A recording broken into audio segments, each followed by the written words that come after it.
Good morning, everybody. Welcome back to Political Ray. We've got Letitia James facing some charges with mortgage fraud. This should be interesting. Um, Pretty much almost identical to what she was actually accusing President Trump of doing when she was, overseeing that case in New York. But we'll see. We've got that. Plus, we got Tulsi. There's a guy that's been arrested for making threats against Tulsi Gabbard and her family, and rightfully so. Um, we've got a little bit of news with this Taylor Lorenz girl. We'll get into that a bit.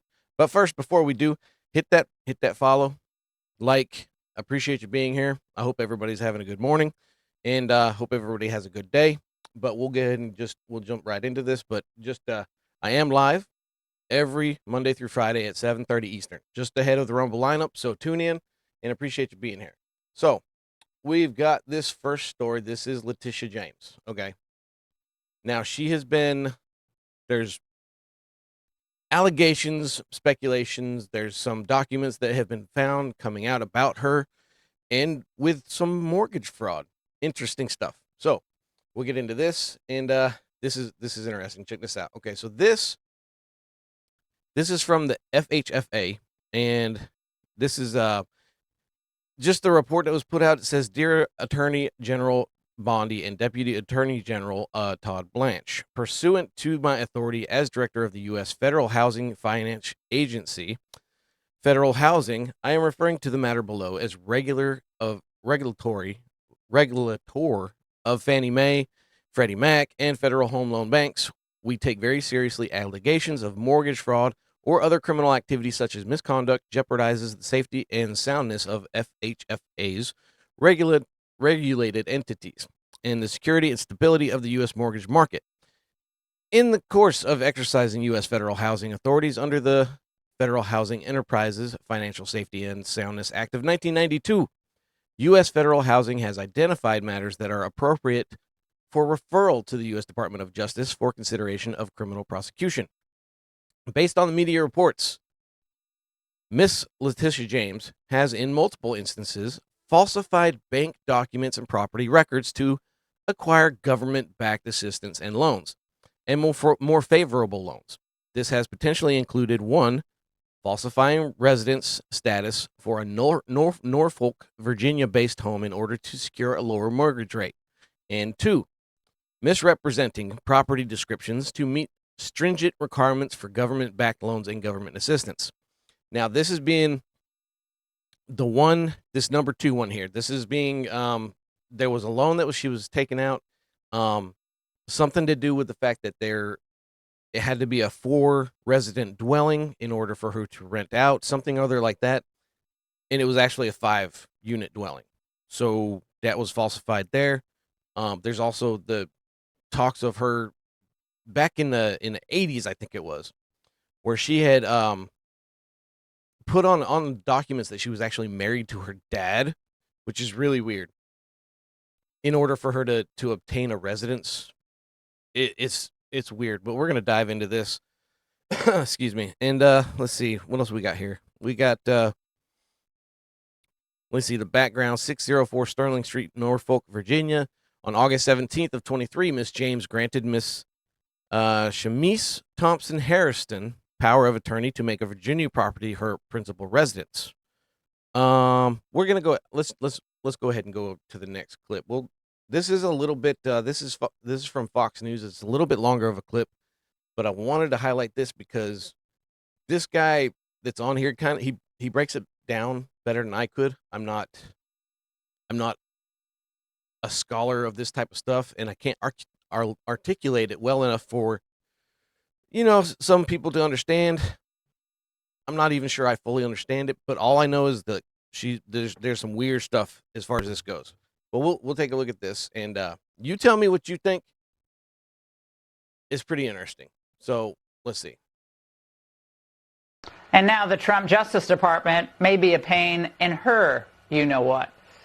The Angle has obtained shocking allegations leveled by the Trump administration against New York Attorney General Letitia James. And I'm just going to stress this point, okay? If this proves to be correct, and this is true, Now it's just allegations at this point. But if this comes to light that this being actually factual, and she's been doing this stuff for what seems like a very long time at this point, I will just say again, it's something that I stress all the time because you don't really see it. Consequences for actions. This person is in a position of power, for one, and if she has residency in Norfolk, Virginia, she should not have any public office in New York. That is number one. Number two, she's doing pretty much what she was accusing President Trump of doing, which is mortgage fraud. Maybe different type of it, but it's still, exactly what she was accusing President Trump of. So, rules for thee, not for me, again, and accountability. If this becomes too light, if this comes to light and it's actually true, if it goes beyond the allegation and it proves to be true, there needs to be accountability. This person cannot get a slap on the wrist and say, don't do it again. Accountability, because until it happens, these people will just keep doing it over because they know there's no consequences to their actions. They can do this crap and get away with it. Accountability. You don't ever see it when a story like this comes out about anybody in power, whether it's left, right, center, what have you. There's stories all day long, and then there's no accountability. Nothing ever happens. They say there's investigations, and then nothing actually comes through as far as like consequences. There's no consequences to people's actions as long as they're in a position of power. They have to be held responsible. That's it. Because until they do, they're just going to keep doing it over and over and over and over. Anyway, the Federal Housing Finance Agency has sent a criminal referral to the DOJ accusing James of mortgage fraud. In a letter to Attorney General Pam Bondi, Director Bill Pulte says James appears to have falsified records in order to meet certain lending requirements and receive favorable loan terms. He cited a property in Virginia that she's allegedly claimed as her principal residence and a property in New York that she claimed as a 4-unit structure instead of the required, instead of a 5, which Pulte says means she was able to get a different type and more favorable loan. And you can correct me if I'm wrong on this, but using your position of power, I'm pretty sure that's illegal. To use your position of power in order to get yourself a more favorable loan on a home or whatever it may be. I'm pretty sure that's illegal. Joining me now is Jonathan Turley, Fox News contributor and law professor at GW University. Jonathan, mortgage fraud is rampant in the United States. There's all sorts of fraud that's rampant. There's disability fraud that they've vowed to crack down on in the Trump administration. But this is another thing that they have vowed to crack down on because it costs real money. Your reaction to these allegations? Well, obviously, the irony is perfectly crushing. This is a person who prosecuted Trump for everything short of ripping a label off a mattress. And among the charges that were brought in New York in not just the civil but the criminal case was making false or misleading statements to financial institutions.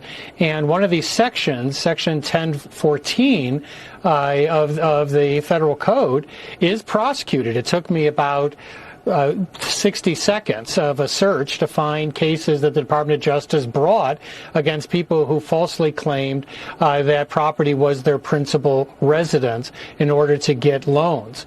So this is well-tread areas for the Justice Department. As for James, if we apply the Letitia James standard that she created, there'd be little question here. This seems pretty straightforward. What the administration is saying is this was not her principal residence. In fact, as a New York elected official, she had to say that her principal residence was in New York. This was Again, I'll stress that I put that out on X, that if she wasn't a resident of New York, she can't hold office, a public office within New York. Maybe I'm wrong on that. Maybe she had her primary residence in New York, but the fact remains of she's pretty much been accused of, well, not pretty much. She has been accused of mortgage fraud. So I think it pretty much, I mean, especially as the AG and you're breaking the law that you know is a law, and it's something you accuse President Trump of doing, I don't think she should be in office anymore. She should be thrown out. Anyway. As an out-of-state resident, but also they claim that in some of these forms, she actually states that her father is her husband in order to file as a married couple. So there's a lot of those questions. And as you know, the Supreme Court just stated earlier in March in a case called Thompson that they want to see knowing false statements under sections like 1014, not just misleading statements. These are misleading statements. Either it's your principal residence or it's not. Or it's not. Either you're married to your father or he's your father. So they can this can satisfy the Thompson standard. Regardless of any of this is true or not true, regardless of the fact, look, there's a lot of shady stuff as far as this is going. We'll keep an eye on it, you know. But again, I'll say, if she's not held responsible, if she did indeed break the law and she's found to have done so, there needs to be consequences to the actions, because until there is, nothing is going to come of it. And I will stress it as much as I can. Consequences, actions have consequences. And again, until these people are held accountable for their actions, they're just going to keep doing it because they don't care, because they know they can get away with it. Yeah, well, Jonathan, we reached out to the DOJ, and they have no comment on this referral. We also reached out to Attorney General James, who did not respond to us either. Of course she didn't. So, again, everyone wants the best interest rate you can get. I understand that. Yeah. But everybody wants to save money. Nobody wants to pay out the yin-yang for an interest rate on a home loan. I understand that. But using your position of power or falsifying records, you can't do it. You just can't. Pretty sure it's a jailable offense. Consequences for actions. You know, she's a lawyer. She knows that when you sign a mortgage application, that mortgage application, if you're borrowing money, if you're not borrowing money, nobody cares whether it's your principal residence, except, where you file your taxes. But she decided to state that that was her principal residence, knowing it was not her principal residence. I didn't even know she had property. I mean, I guess she had property in Virginia and she has rental or investment property in New York. That's fine. She does. All these but in the New York matter, to get the favorable rate, the building could only have 4 units, but it looks like the entirety of this building, it had 5 units. Okay, that's what it was. In order to get the prime rate for it, it had to have 4 units. This particular one had 5. So there's another falsified, that's falsifying the record in order to get a better rate. That's mortgage fraud. Meaning it was in violation of the actual loan agreement. And again, this is not a novel application of the law, Jonathan. As you stated during the persecution of Donald Trump, she was using all these novel applications of law to go after him. This isn't novel. This is a black and white issue. You either did or you didn't. Yeah. Right, and this has been prosecuted in the past. Now, we have not heard her side of this, but these documents... Will we hear her side of it? Probably not. I very highly doubt it. Will anything come of this? No.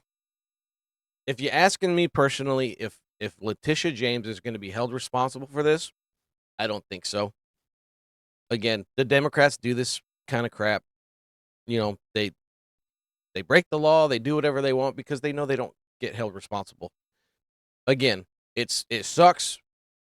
Shouldn't be the case. They should be held responsible for their actions, but they don't. They never are. So, will anything come of this? I don't think so. It'll be a story for a little bit, but it'll go away. She probably won't say anything. She probably won't defend herself. She'll stay on the down low in order to avoid the press and everything about this until it just slowly fades into the background. That's what I think is going to happen. Hopefully I'm wrong.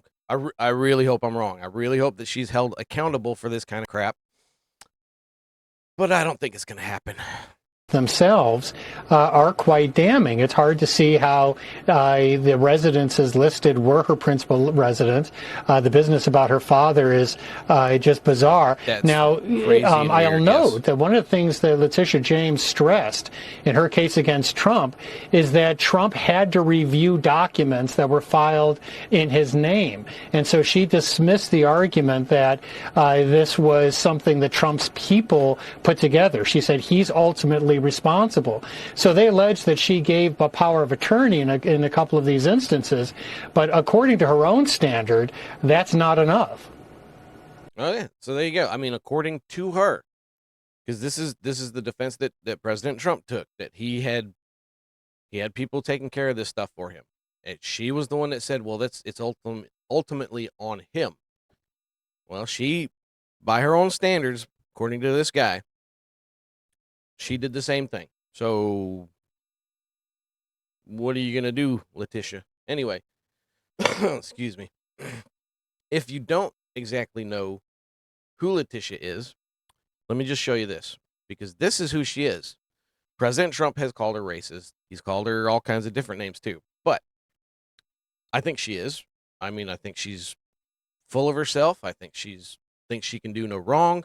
She breaks the law because she knows she can get away with it. It's just the kind of person she is because she's a Democrat. And I'm not saying Democrats are the only ones that do it. I'm not. Because I'm sure the Republicans are doing it too. And every single anybody who's doing anything that's illegal should be held accountable.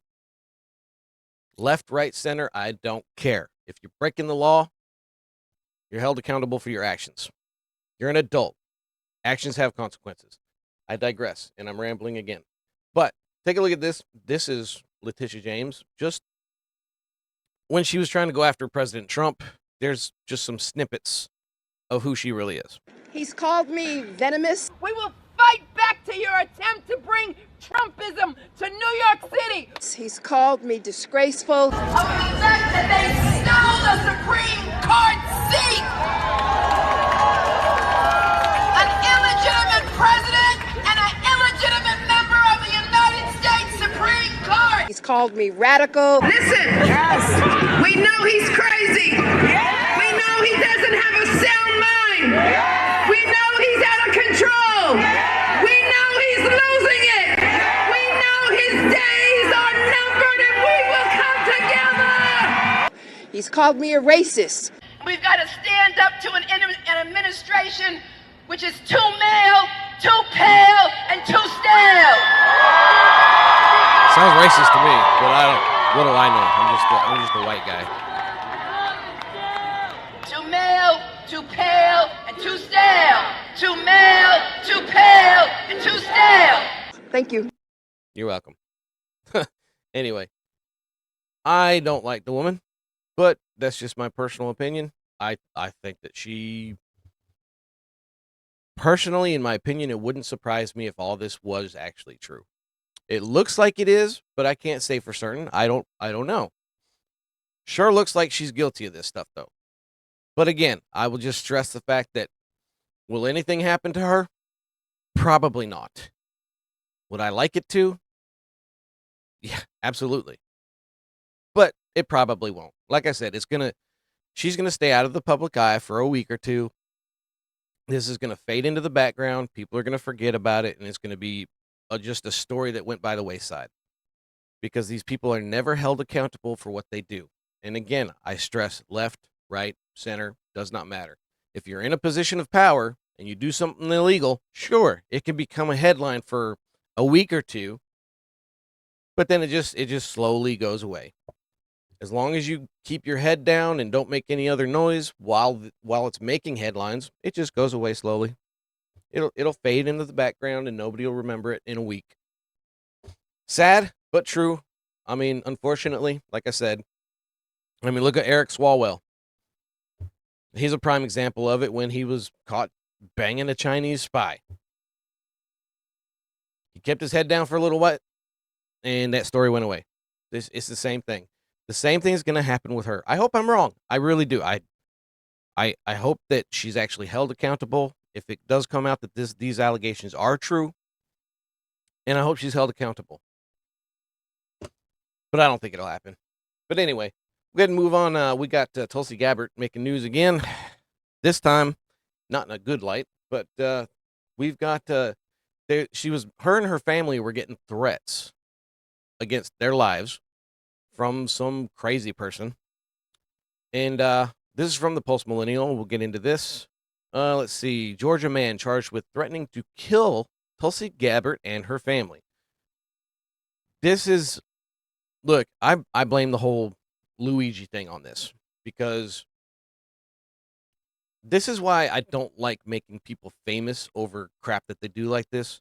When you murder somebody in cold blood just because you're upset with how the way the world is working, and then you become famous, and people like Taylor Lorenz, who justify and put these people up on a pedestal, you're going to get more stories and more people acting this way.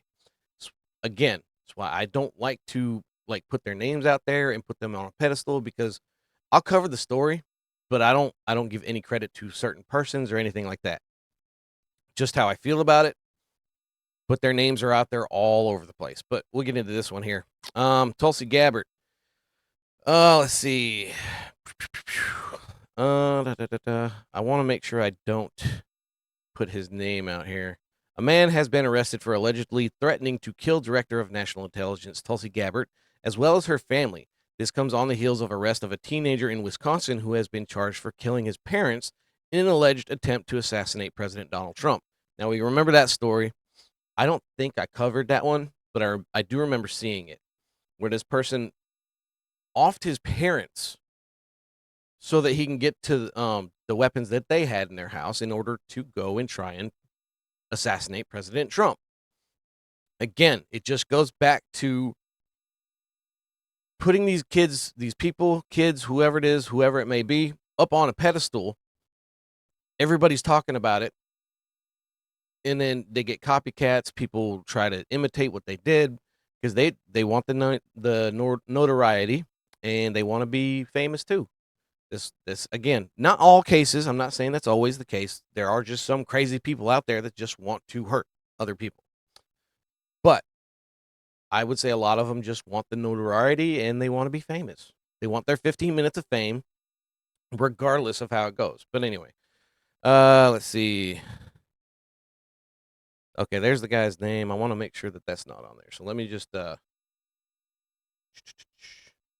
get rid of this real quick so I can scroll past it, because I don't want I honestly I don't want the name out there.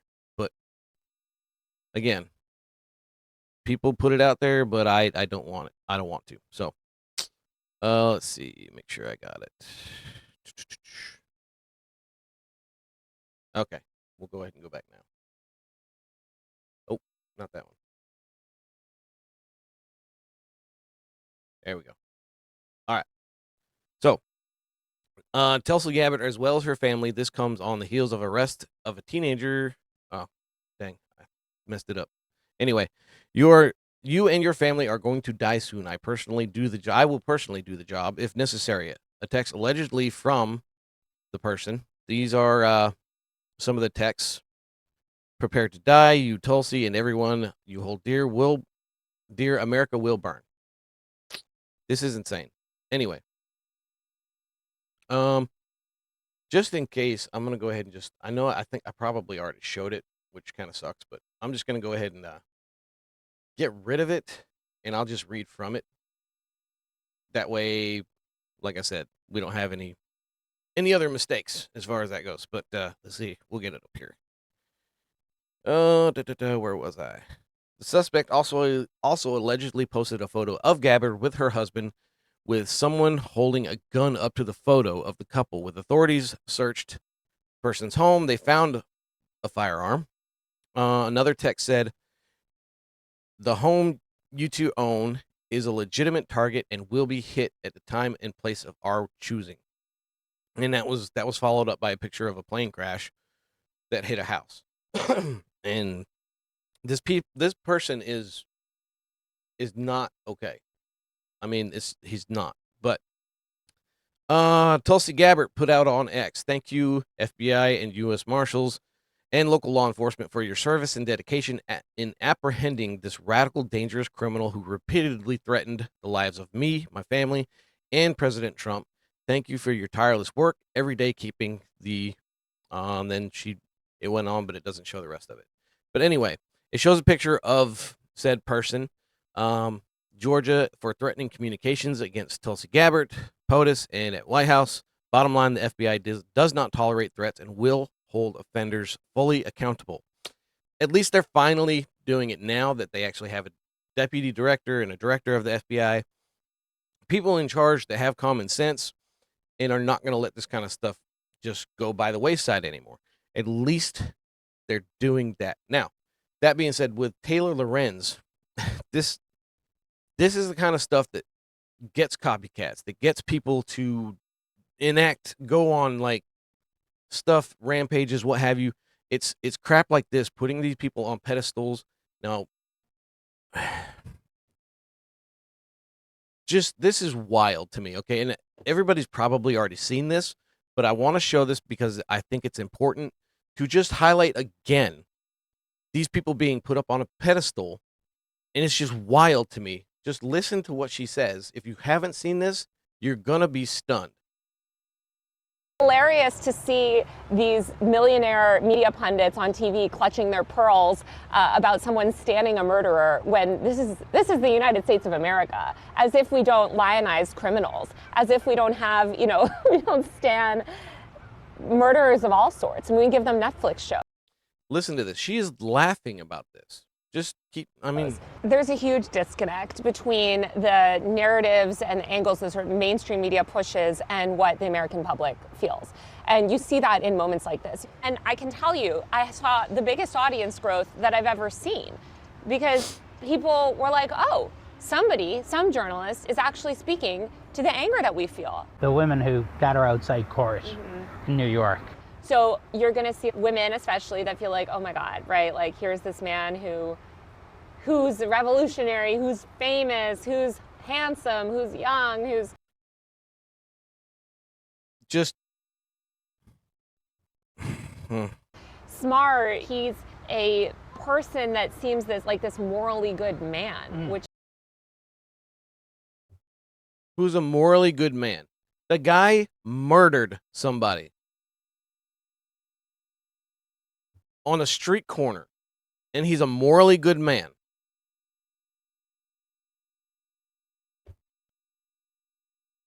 You explain it to me, because I don't understand the thinking behind this. Somebody please explain it to me. How is somebody who has murdered somebody on a street corner morally good? But this is the rhetoric that props people up and encourages other people for their 15 minutes of fame and their time in the spotlight. Taylor Lorenz is directly, actively saying that this is a morally good man and that girls find him handsome and blah, blah, blah, blah, blah, propping him up, putting him on a pedestal. You think other guys aren't going to see this and be like, I mean, not every guy, obviously, but there's people out there. They're going to see this and they're going to say, hey. Now, as far as Luigi, unfortunately, I hope, his trial's coming up. Hopefully they find this guy guilty. I'm not too sure about it, though. And I'll be completely frank about it.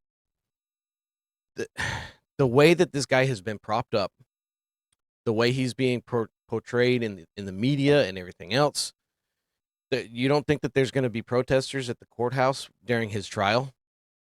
What's going to happen the first time one of the jurors? What's going to happen when somebody gets threatened? If you were a juror, this is an honest question, okay? If you're a juror on this case, in the Luigi case, you're a juror. You go home after first or second day of the trial. You get a threatening note on your car. saying don't convict him or else. What do you think they're going to do? I don't. Unfortunately, this kind of crap I think will happen. I really hope that they find him guilty because it's. And I'm not. Well, I mean, throw all my eggs out there too. I'm still not convinced that Luigi's the actual guy that did it. But that's just my opinion. I don't see the correlation. I don't see it. The bushy eyebrows, the there's a couple other things. I just don't see it. I'm not fully convinced that he's the guy. But that being said, I mean, even if he was the guy, again, I'll just stress the fact that I don't know. It's a 50-50 toss up. I mean, if this guy even gets convicted or not. Anyway, that's Taylor Lorenz, and I'll show you this. This is let me see here. Which one was it?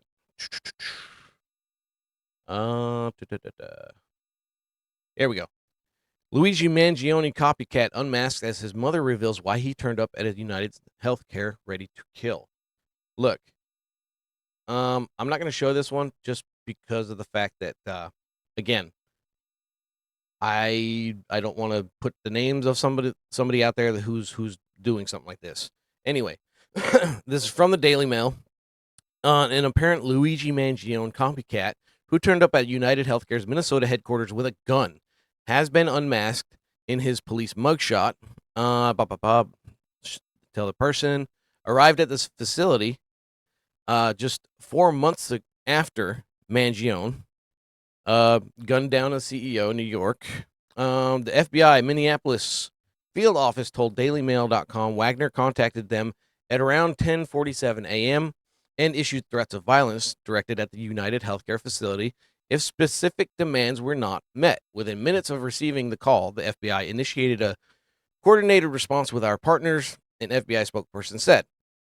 A trained FBI crisis negotiator established contact with the individual by phone from within the FBI building, and Minnetonka police was on scene, along with 2 FBI task force officers. Wagner surrendered after around 45 minutes. Police took him into custody. He appeared dazed while wearing a prison-issued orange jumpsuit in his police booking photo. Let's see. The FBI added that the investigation is in its early stages, but there is currently no indication that the individual had specific grievances against United Healthcare. Look, it's a copycat. Again, I will stress the fact that people like Taylor Lorenz, who prop these people up on a pedestal, saying that he's an honorable man for killing a man in cold blood. He's an honorable man. He's cute. Girls like him, blah, blah, blah. You don't think that that's going to inspire other crazy people to do stuff like this? It's just wild to me. But anyway, let's see. We'll go ahead and I'll move on to Tom Homan. He's got a strict he's got a little bit of a warning. Chilling threat for every Democratic leader. This is from the New Republic on Yahoo News. Donald Trump border czar Tom Homan said Tuesday that leaders from cities and states with sanctuary policies could expect to face prosecution very soon. He's said it before, okay? I think Pam Bondi's said it. Don't quote me, but I'm pretty sure she said it as well. That if you're harboring illegal aliens, especially gang members, there's going to be consequences. I'm pretty sure they've already put this out, but this is a story. A reporter outside the White House asked Homan whether he believed that the leaders of sanctuary states and cities should be prosecuted to the fullest extent of the law and go to prison, possibly. Alleging that they'd violated law prohibiting U.S. citizens from transporting, smuggling, or harboring undocumented immigrants. Absolutely. This is what he says. Absolutely. And hold tight on that one. Homan replied, because it's coming. It's coming. Look, when Tom Homan says something, I'm of the opinion that this guy doesn't mess around, okay? If he says that this is going to happen, I believe him that it's going to happen. This guy doesn't mess around. He's held true to everything that he's said thus far.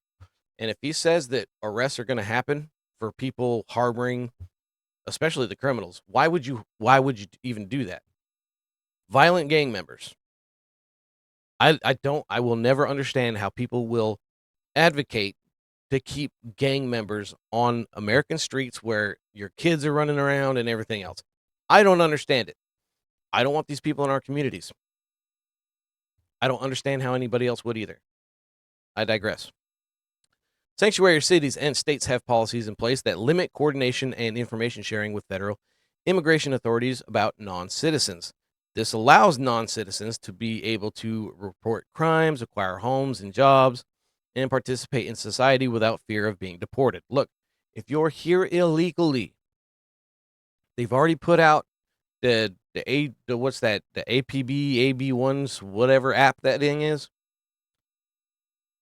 They've made it on there where you can self-deport. They'll even pay for flights. You can self-deport, and then you have a chance of coming back into this country as a legal resident, not illegal, and suckle at the taxpayers' teat. $150 billion on the low end is what it costs the American taxpayers every single year for the illegals in the country. On the low end. The high end is over $400 billion. Anyway, ICE officials are still able to arrest undocumented immigrants in places with sanctuary policies. And if undocumented immigrants commit crimes, they are processed by local law enforcement, similarly to how everyone else would be. Now, look, these people, these sanctuary cities, there's people like these cities and these sanctuary states, these cities, they're ignoring hold orders from ICE. So an illegal immigrant gets arrested for a crime. ICE sends them a hold order to hold that person. There's several cases out there where an illegal immigrant has committed a horrific crime, whether it be murder, rape, what have you. There's several stories out there of this person being just released back into the United States after ICE issued a hold order on that person.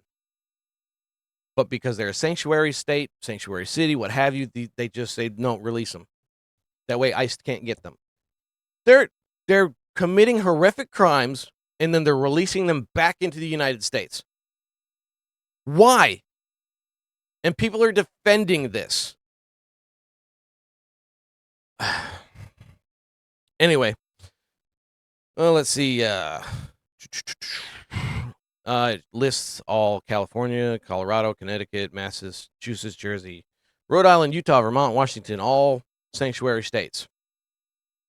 Trump repeatedly and vastly overstated the supposed dangers of sanctuary cities. No, he didn't. And I'm just going to stress that one more time. I don't think he did. Because of the fact that, look, again, murderers, rapists, who have hold orders from ICE, and then they just get released back into the cities, country, what have you. I don't think that's over-exaggerating the problem. Last week, Trump said he was working on a plan to withhold all federal funding for any city or state with sanctuary policies. No more sanctuary cities. They protect the criminals, not the victims. That's true. It's a true statement. They are disgracing our country and are being mocked all over the world, working on papers to withhold all federal funding for any city or state that allows these death traps to exist. Look, I'm not going to lie to you. If I was anywhere near a sanctuary city, I would be doing my damnedest to get away from there. Again, I don't want my kids in those communities. Anywhere that there's a danger, I'm not going to be there. I'm not going to have my kids there. If you're somebody who's defending these horrific people, then you are evil. I've said it a million times. I'll say it 100 more. You're not a good person. Sorry, not sorry. Anyway. Let's see what else we got here. Let's see. Oh, wrong one. Let's see. From Newsmax, we'll go ahead and get on to this one. New Jersey Dems go after Tesla dealership exception. Look. This is wild, okay? And I've said this before. Democrats are the ones that push the EV mandates.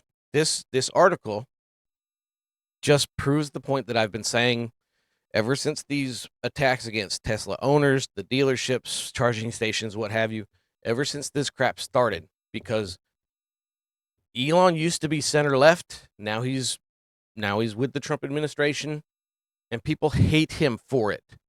Even though it was the Democrats that were pushing the EV mandates, I say not all, but a good majority of the people that own Teslas are Democrats who bought these things years ago. There's people with bumper stickers saying, I bought this before Elon went crazy. In a lot of cases, it's their only vehicle. It's how they get to work, what have you. But they're being attacked because he decided to help President Trump. Anyway, what a difference a decade makes. 10 years ago, New Jersey Democrats were eagerly drafting legislation to help Tesla circumvent state laws to sell its electric vehicles directly to Garden State consumers. At the time, electric cars were a relatively rare sight on the road, and Tesla CEO Elon Musk was known more for his business exploits than his political leanings, which were then more center-left. Now, however, Musk has made a sharp right turn when it comes to politics, heading up the Trump administration Doge, and the state Democrats are racing to target Tesla for its dealership exemption, according to Politico. Under Governor Chris Christie, the New Jersey Motor Vehicle Commission adopted a rule in 2014 that interpreted state law to mandate all car manufacturers sell their vehicles through licensed dealers. But Tesla's business model bypassed the dealership and sells directly to consumers at its showrooms. Addressing the situation, Assembly Majority Leader Lou Greenwald said he would work with my colleagues in the legislature to clean up the governor's mess. The result was a Democrat-sponsored bill that Christie signed in 2015 that allowed electric car companies to sell directly to the public. Now, they're saying now that since Tesla's not the only EV manufacturer, you've got other car companies that are making EVs now. We need to just go ahead and take this exemption out for Tesla so that we can just get rid of it. They are trying to just eradicate Tesla out of the market. Look, there was a story a week or two ago about New York just taking Tesla dealerships out of the state entirely. I mean, they're doing everything that they can think of possibly to get rid of this guy, his influence, what have you. I mean, again, I'll just stress the fact that it's a little sad because these people are the same people that push the EV mandates. This article being a prime example. In Jersey, they made an exemption just for Tesla so that he could sell his cars without having to go through a dealer. And why not? Anyway, they say 10 years ago this law was enacted. It made sense because Tesla was the only manufacturer doing EVs, and it was an effort to bolster electric vehicles in Jersey. It doesn't make sense now when multiple manufacturers deal in EVs, and they're the only ones who have the opportunity right now to bypass a dealership model. That's not fair. Let's level that playing field. Why? All they did was allow Tesla to come in and sell their product without having to go through a dealership. GM, Jeep, whatever, what have you, whatever, Ford, whatever manufacturer you want to say, they have their own dealerships. Maybe I'll have to look into this specific law more thoroughly, but I don't see what the big deal is. Anyway, it's absurd that New Jersey is giving Tesla special treatment, both from a policy perspective and giving everything Elon Musk is doing to harm our state, she said. That, just the very last statement, tells you everything you need to know. Just because it's Elon Musk. That's it. Because he's siding with President Trump. I mean, is there you let me know. There's no other reason that they give. Well, no, I digress. I mean, I apologize. They say it's for fairness and they made it, but they were the ones that pushed this EV stuff for the last decade. And now all of a sudden, like I said, just because it's Elon Musk, who is in Trump's corner, as it were. That's why they're pulling this from him. They're trying to pull it out of. Just leave it in place. But again, I digress. They don't want Trump to have a win. That's the whole reasoning behind it. And they don't like Elon because he's with President Trump. That's it. You can disagree with me if you want to, but I'll look more into that law. I don't know if I just don't see the point. That being ignorant to the law, I don't know how much of a difference it would make anyway. But that's just what I think. I'll look into it. Maybe I'm wrong. Maybe I'll look into it and I'll be, that kind of does make sense.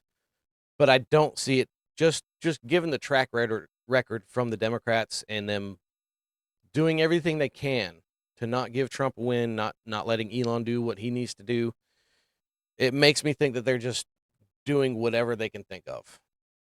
But anyway, that's all I've got for this morning. Appreciate you guys hanging out. I got to start getting ready for work. But hey, hit the follow button. Like if you stayed this long, especially through my ramblings, I do appreciate it. You can also subscribe to me on YouTube, but I don't know why you would go over there. Just Rumble's where it's at. They got the lineup. I'm here at 7:30 Monday through Friday Eastern time, and just ahead of the Rumble lineup. So check it all out. It's good stuff. But again, I appreciate everybody hanging out. I hope everybody has a great day, and God bless. Take care of each other.